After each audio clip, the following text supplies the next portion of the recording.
ตอนนี้ทะเลเป็นน้ำแข็งเขาพร้อมจะเล่นสกีกันแล้วดูก่อนให้ดู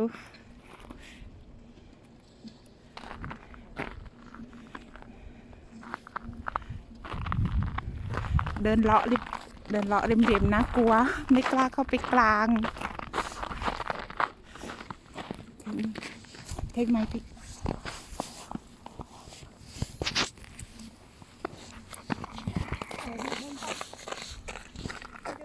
ควรส่งน้ำลงไปกันทำได้ไหมมันเลื่อนอยู่นะเห็นไหมให้ดูมีเรื่องหัวแตกนะ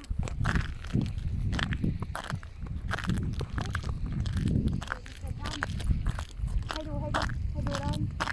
ด้านซ้ายเป็นน้ำแข็งอยู่เลยแต่ว่ามีร่องรอยของเหมือนน้ำอยู่ข้างล่างอ่ะให้เดินตามที่นี่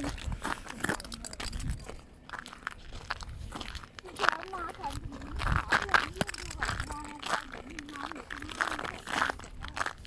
เนี่ยเหมือนอยู่แบบนี้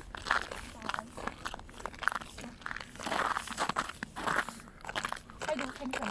ดูนี่ก่อนดูนี่